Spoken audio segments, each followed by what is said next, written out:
Começa agora um programa que traz tudo sobre o livro mais lido em todos os tempos. Apresentamos O Som do Livro.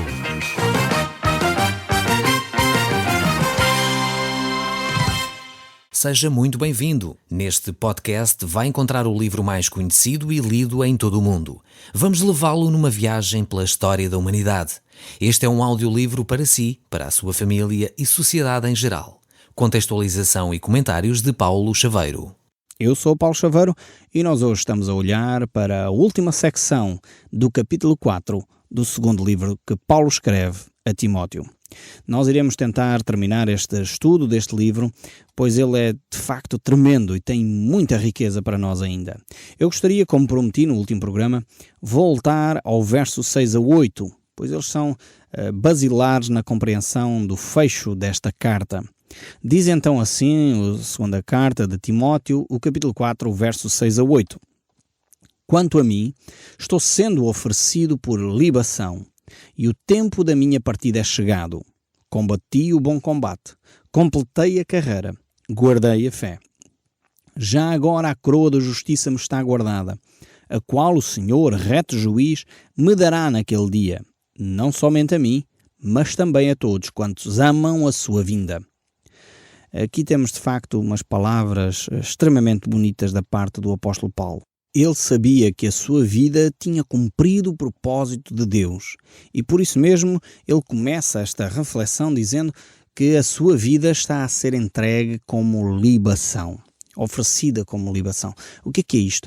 Esta oferta era muito interessante. Ele recorre, no fundo, aos seus conhecimentos ainda da religião judaica. O apóstolo Paulo foi extremamente bem preparado na religião judaica e ele pega nestes conceitos de uma oferta de libação para dizer que a sua vida está a ser entregue dessa forma. Uma oferta de libação era oferecida, no fundo, um líquido ou uma água que era derramada sobre o altar do holocausto. Você já pode imaginar o que é que acontece a uma água quando é colocada em cima de pedras que estão extremamente aquecidas ou uma fogueira. O que faz é com que aquela água se evapore rapidamente. Então aqui o apóstolo Paulo olha para esta situação, dizendo então que a sua vida foi derramada dessa forma. É um vapor que aparece e logo se desvanece, como diz Salomão. E realmente a nossa vida é assim. Ela pode ser vivida de uma forma intensa, mas ao mesmo tempo ela é simplesmente uma oferta a Deus. E se cada um de nós vivesse a sua vida dessa forma, percebesse que a sua vida tem um valor relativamente efêmero, por um lado. Por outro lado, como diz Jesus, uma alma vale mais que o mundo inteiro. E é neste balanço entre o mundo inteiro e a finitude de cada um de nós, o sermos pó e ao pó voltaremos, o sermos um vapor que aparece e logo se desvanece, é nesta intensa vida, desta forma vivida, que realmente nós podemos agradar a Deus. Percebendo a nossa limitação, percebendo o nosso valor ao mesmo tempo. Não é no sentido de criarmos uma ideia de coitadinho de mim, que não presto para nada, não é nesse sentido, mas no sentido de perceber que só em Cristo Jesus nós temos valor. E por isso mesmo Jesus diz que uma alma tem o valor de um mundo inteiro. E quando nós perdemos alguém a que amamos muito, realmente nós percebemos estas palavras de Jesus. Percebemos a dor com que fica no nosso coração, o vazio que está no nosso coração após essa pessoa partir, porque realmente uma alma vale mais que o mundo inteiro. Mas o apóstolo Paulo percebia que a sua vida foi oferecida de uma forma voluntária, foi oferecida como uma oferta que sobe até ao trono de Deus. E por isso ele aqui vai dividir esta reflexão em duas partes, podemos dizer assim. A primeira é quando ele olha para o passado. Ele faz uma avaliação da vida e todos nós deveríamos, a certa altura da nossa vida, ter este cuidado de avaliar como é que nós nos conduzimos, como é que nós vivemos. Valeu a pena viver a vida que vivi? Valeu a pena investir onde eu estive a investir? Valeu a pena gastar-me como gastei para a empresa onde eu estou a trabalhar? Valeu a pena eu investir o meu tempo a ver tanta televisão? Valeu a pena eu investir o meu tempo a fazer tantas coisas como arrumar a casa, limpar o pó e muitas vezes perdemos a relação? Perdemos a amizade, perdemos o convívio com o esposo, com os filhos, porque estávamos tão preocupados com as limpezas, com o trabalho, com a carreira profissional. Valeu mesmo a pena? O apóstolo Paulo faz esta reflexão. Por isso ele tem aqui palavras tão belas, tem aqui palavras que denotam que ele não só fez uma avaliação, como ele sabia exatamente onde ele queria chegar. Ele percebeu a mensagem de Deus para ele e ele não se desviou 1 milímetro do propósito de Deus para a vida dele. Por isso ele diz: combati o bom combate. Ou seja, o objetivo para a minha vida, filo o máximo que eu pude. Procurei atingir este objetivo de uma forma intensa, completa. Por isso combati um bom combate. O propósito da minha vida era um propósito nobre. O propósito da minha vida, o trabalho a que me dediquei, era um trabalho que valia a pena. Era um combate que valia a pena ser combatido. A pergunta é: você está a combater um combate que vale a pena? O tipo de vida que você está a levar, o desgaste que está a ter, é algo que é útil ou é algo que simplesmente é para você ter uma conta bancária com mais um zero?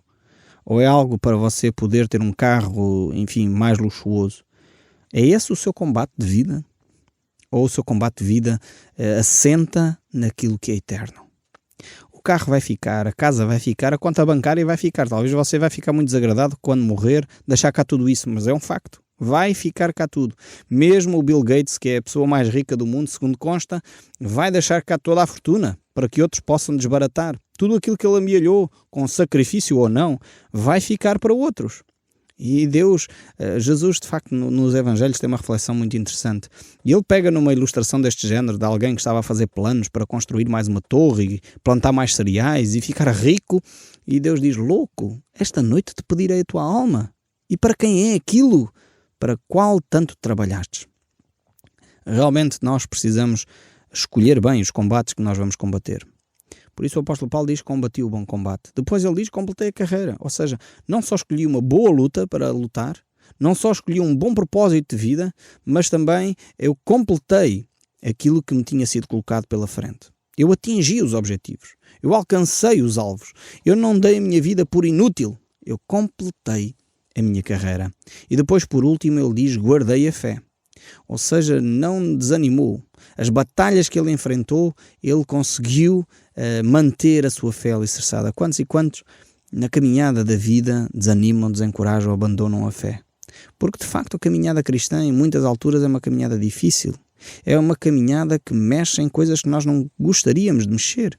Ela mexe com o nosso caráter, ela mexe com o nosso feitio, ela mexe com os nossos hábitos, ela mexe com as nossas palavras, com o nosso linguajar. E Deus quer transformar para um linguajar santo, puro, algo que é belo. E por isso Ele quer mexer em cada um de nós. Eu não sei se você gosta de brincar com o barro, de mexer em barro. Eu gosto, acho tremendo. Enfim, nem sempre tenho tempo para esses hobbies, mas de facto eu gosto. E quando eu andava a aprender na escola ainda, lembro-me perfeitamente, o barro não era tão puro como hoje, é mais fácil. Nós tínhamos um processo sempre de amassar o barro, preparar o barro para ser trabalhado. E era necessário tirar as impurezas, era necessário mexer e moldar. Antes de moldar definitivamente a peça, tínhamos que amassar ali durante algum tempo para que aquele barro ficasse pronto para ser usado. E no fundo às vezes é o que Deus faz connosco. Ele amassa-nos para nos retirar as impurezas antes de fazer uma bela peça, uma grande obra de arte. E para que essa bela obra de arte apareça, muitas vezes é necessário que o oleiro divino, o Deus eterno, possa mexer e amassar a cada um de nós para retirar as impurezas que lá estão. Porque senão aquela peça vai ficar imperfeita. E Deus quer fazer peças perfeitas. Que Deus neste amassar da nossa vida, que Deus neste moldar, no retirar as impurezas, que cada um de nós não seja rebelde o suficiente para nos afastarmos da fé. Não façamos isso. É um erro tremendo. Talvez alguns de vocês já frequentaram comunidades cristãs e dizem: eu agora não vou mais lado nenhum. Eu temo a Deus à minha maneira. Eu olho para Deus na forma como eu acho mais conveniente. Eu já não quero mais nada com igrejas, não quero mais nada com comunidades. Eu quero dizer que foi Deus que pensou que a nossa vida deve ser vivida em comunidade. Às vezes há feridas, é verdade. Mas essas feridas muitas vezes servem para nós crescermos, não é só para os outros. É verdade que às vezes nós pensamos: não vale a pena lutar esta luta. Vale sim, vale por sua causa. Vale por si próprio, porque Deus está a querer mexer na sua vida. Eu sei que é doloroso, eu sei que é difícil, mas mesmo assim é um caminho que vale a pena ser trilhado. Depois um segundo aspecto aqui neste texto bíblico, ainda nem entramos no nosso texto de hoje, mas é preciso voltar aqui a este texto. Um segundo aspecto é que Paulo olha para o futuro. Ele não fica preso ao passado. E quantas pessoas olham só para a sua vida ficando debaixo dos louros do passado. Nós, portugueses, somos muito saudosistas. Nós olhamos para a nossa glória de há 500 anos atrás e ficamos todos satisfeitos. E esquecemos de olhar para o futuro. Ver a miséria em que muitas vezes alguns se encontram neste presente, a mesquinhez em que muitos estão envolvidos, e não temos uma perspectiva de futuro como povo. A perspectiva muitas vezes que traçamos é uma perspectiva muito negra. Precisamos de ter uma perspectiva de futuro. E o apóstolo Paulo, ele sabia que o seu futuro estava em Deus. Ele não fica preso às circunstâncias difíceis. Ele não fica preso às dificuldades que ele iria enfrentar momentos depois. De forma alguma, não. Ele fica com os seus olhos no futuro glorioso que Cristo lhe vai dar. E temos nós esta perspectiva de vida? Ou confiamos a nossa existência ao aqui e agora? Aos impostos que sobem ou descem, à saúde que temos ou deixamos de ter, ao dinheiro que temos ou deixamos de ter na conta bancária. E muitas vezes nós ficamos amarrados a esta vidinha. Esquecemos que o nosso alvo é maior. É por isso que Jesus Cristo nos disse em Mateus capítulo 6, verso 21, porque onde está o teu tesouro, aí está o teu coração. E o apóstolo Paulo sabia perfeitamente o que ia acontecer a seguir. Ele estava a ser condenado à morte, ele iria provavelmente ser torturado ou decapitado, como se pensa que aconteceu, ou lançado numa arena, mas ele não coloca os seus olhos aí. Ele diz que o seu futuro era um futuro glorioso. Ele já ofereceu o seu corpo como libação, como sacrifício, por isso a sua hora tinha chegado, não havia problema com isso. Ele estava disposto a sofrer por amor a Cristo. E realmente é necessário verificar a nossa vida, avaliar o passado, mas projetar o futuro. E perceber que a nossa vida não é ligada com o imediatismo do aqui e agora. Nós precisamos de facto colocar os nossos olhos naquilo que está lá mais para a frente. E como bons soldados de Cristo, combater esta batalha que se trava nos lugares celestiais, uma batalha cósmica que está a acontecer em termos espirituais, não é uma batalha aqui humana de pessoas contra pessoas, de forma alguma, uma batalha que se trava nos lugares celestiais, uma batalha espiritual, e é de facto a vida, muitas vezes é uma vida difícil. E depois termos esta perspectiva também de uma carreira que se chega a alcançar definitivamente completa. Como diz Paulo aos Filipenses no capítulo 3, no verso 14, prossigo para o alvo, para o prémio da soberana vocação de Deus em Cristo Jesus. E realmente é necessário nós termos esta perspectiva de um alvo a alcançar. E próprio Paulo, acredito que foi ele que escreveu o livro de Hebreus, ainda que eu sei que aqui há uma certa polémica sobre o autor de Hebreus, mas vamos ficar com a ideia de que Paulo escreveu o livro aos Hebreus. No capítulo 12, verso 2, ele diz, olhando firmemente para o autor e consumador da fé, Jesus, o qual, em troca da alegria que lhe estava proposta, suportou a cruz, não fazendo caso da ignomínia, e está sentado à destra do trono de Deus. Quantos de nós trocam a alegria momentânea, fútil, por aquilo que é algo maior no futuro? Jesus Cristo não fez essa troca. Ele não trocou a alegria momentânea que lhe estava proposta, mas antes, pelo contrário, ele suportou o sofrimento, suportou a cruz. Ele obedeceu a Deus Pai e foi até à cruz para que cada um de nós pudéssemos ter vida eterna. Realmente nós precisamos de avaliar bem as nossas vidas. Precisamos de perceber onde é que vamos investir o nosso tempo. Se numa alegria momentânea e fútil, ou se colocamos os nossos olhos naquilo que é mais duradouro e eterno. E nós temos que fazer as nossas opções. Por isso o apóstolo Paulo diz, já agora a coroa da justiça me está guardada. Ou seja, ele fez as boas opções. Ele tomou as boas decisões e por isso mesmo ele tinha uma coroa guardada. E essa coroa é dada a todos aqueles que amam a vinda de Cristo. Que coisa tremenda. Realmente não é uma coroa corruptível, como dizia o apóstolo Paulo em Coríntios capítulo 9. Todo atleta em tudo se domina. Aqueles para alcançar uma coroa corruptível, nós porém uma incorruptível. E o apóstolo Paulo tem muito esta ideia das coroas. Ele, em vários textos, em Filipenses, em Coríntios, aqui também em Timóteo, ele fala acerca das várias coroas que Deus nos vai galardoar. E aqui ele pega nessa imagem das Olimpíadas, aquela coroa de louros que os atletas ganhavam no final das provas. Eu creio que o apóstolo Paulo pega nesta ideia para dizer que os cristãos também têm uma recompensa, também têm de facto uma coroa, seja ela de justiça, uma coroa, como dizia o apóstolo Paulo anteriormente, os próprios cristãos eram a sua coroa, no sentido simbólico, como é óbvio, aqui não estamos a falar de uma coroa física, mas estamos a falar de simbolismos, e o apóstolo Paulo define essas ideias, no sentido que vai haver recompensas para aqueles que viveram o cristianismo de uma forma correta. Por isso a questão das boas obras ser tão vital. Não é as boas obras que nos salvam, mas alguém que tem fé em Cristo Jesus tem de viver dentro das boas obras que Deus já preparou de antemão para que nós andássemos nelas. Efésios capítulo 2, que nos fala da fé tão basilar para a salvação, é o mesmo Efésios capítulo 2 que nos fala de andarmos nas obras que Deus já nos preparou. E depois o apóstolo Paulo agora vai focar aqui outros aspectos. O verso 9 ele diz: procura vir ter comigo depressa. Paulo sente-se só, apesar de perceber o seu destino, apesar de perceber que iria estar na presença de Deus, ele sente alguma solidão no seu coração. E porquê é que ele sente esta solidão? Vejamos o que é que acontece no verso 10 e seguintes. Ele diz: porque Demas, tendo amado o século presente, me abandonou. Este foi um dos que estava com Paulo e o abandonou. Foi para Tessalónica. Depois, Crescente foi para a Galácia e Tito para a Dalmácia. Eu creio que aqui os casos são diferentes. Estas três personagens aqui, não creio que ambos tenham amado o século presente, mas, no entanto, eles saíram do pé de Paulo. E ele diz no verso 11, só Lucas está comigo. Lucas é o escritor do Evangelho de São Lucas e ao mesmo tempo é o escritor do livro dos Atos. E ele estava com o apóstolo Paulo, era amigo íntimo de Paulo, era médico, provavelmente estava a acompanhar Paulo nesta fase final da sua vida. E depois Paulo faz uma recomendação a Timóteo dizendo: traz contigo Marcos, pois me é útil para o ministério. É interessante o apóstolo Paulo ter dito: há poucos minutos completei a carreira, mas continua um sonhador, um homem que quer continuar a servir a Deus. E por isso ele diz, traz Marcos, o mesmo Marcos que Paulo tinha dito a Barnabé que ele não deveria seguir com ele. Curioso aqui, é interessante ver como Paulo pega nos relacionamentos que no passado estavam com problemas, restaura aquele relacionamento e Marcos passa a ser um amigo íntimo de Paulo.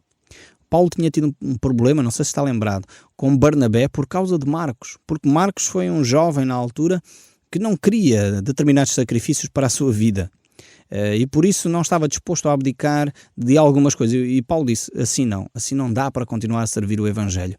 E Barnabé disse, não, vamos dar uma oportunidade a Marcos. E parece que Barnabé tinha razão. Tanto que Marcos é agora útil para Paulo e tanto que Marcos foi o escritor do Evangelho. O Evangelho de Marcos que nós temos na Bíblia. Realmente nem sempre o apóstolo Paulo tinha razão. E ele aqui dá a mão à palmatória, não fica ressentido, ele não tem aquela atitude de dizer, eu corto esta pessoa, morreu para mim. Paulo não diz isto, não, ele errou. Ele admite o seu erro e até chega ao ponto de dizer, traz Marcos, eu preciso dele agora. E de facto eu enganei-me quanto ao juízo que fiz em relação a Marcos. Tremenda lição de relacionamentos. Talvez está na altura de você fazer o mesmo em relação a alguém que você conhece. Algum juízo que você fez de alguém que não estava correto. Que você disse alguma coisa acerca de alguém e não deu uma segunda oportunidade. Se calhar está na altura de dizer, ok, eu dou uma mão à palmatória, eu quero fazer as pazes com este familiar, eu quero fazer as pazes com esta pessoa, porque realmente este não é o caminho de Deus. Depois segue ainda o verso 12. Quanto a Tíquico, mandei-o para Éfeso. Vemos que alguns não estavam com Paulo por questões de terem amado o século presente, outros não estavam com Paulo porque efetivamente estavam no ministério. E depois prossegue ainda o verso 13. Quando vieres, traz a capa que deixei em Troade, em casa de Carpo, bem como os livros, especialmente os pergaminhos. Então o apóstolo Paulo aqui vai no final da sua vida preocupar-se com aquilo que são as coisas essenciais da vida. Primeiro, os relacionamentos. E já vimos alguns para trás, o apóstolo Paulo sentia-se só, precisava de Marcos, pedia que Timóteo viesse, estava com Lucas, queria os amigos mais próximos perto de si. Depois temos aqui um outro aspecto, no verso 13, que é o aspecto físico. Traz uma capa, eu estou com frio. Os aspectos físicos que são necessários serem supridos. Aliás, Alguns, fazendo aquela pirâmide de necessidades, dizem que essa é a mais básica. Portanto, aquilo que é essencial para o ser humano é suprir as necessidades físicas, a alimentação, o vestuário. Portanto, quando estas necessidades estão supridas, então subimos um patamar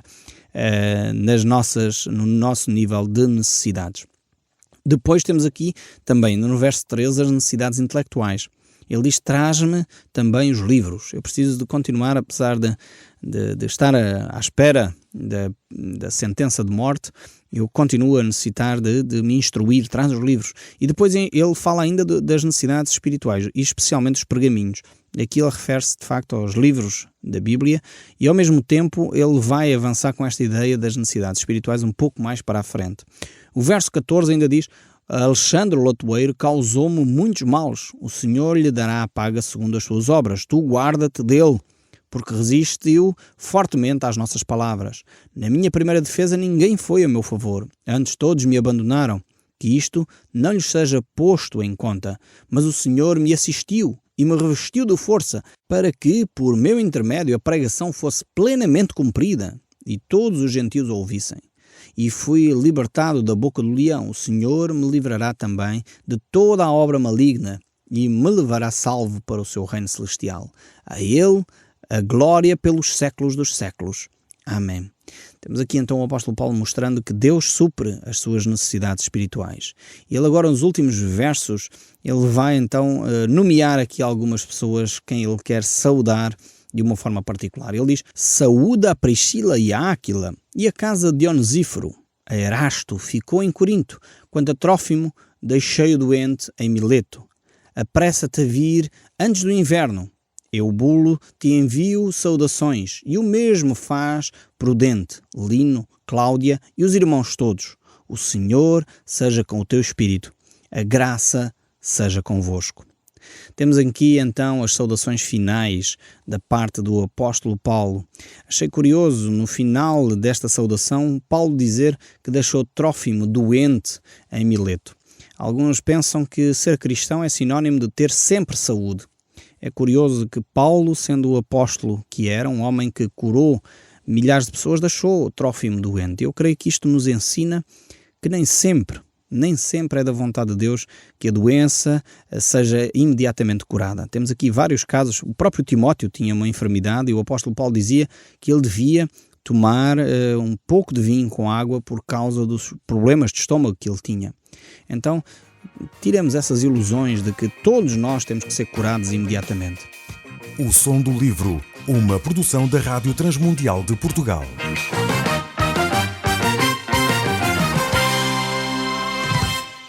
RTM. Conhece todos os nossos programas em rtmportugal.org. Uma produção da Rádio Transmundial de Portugal.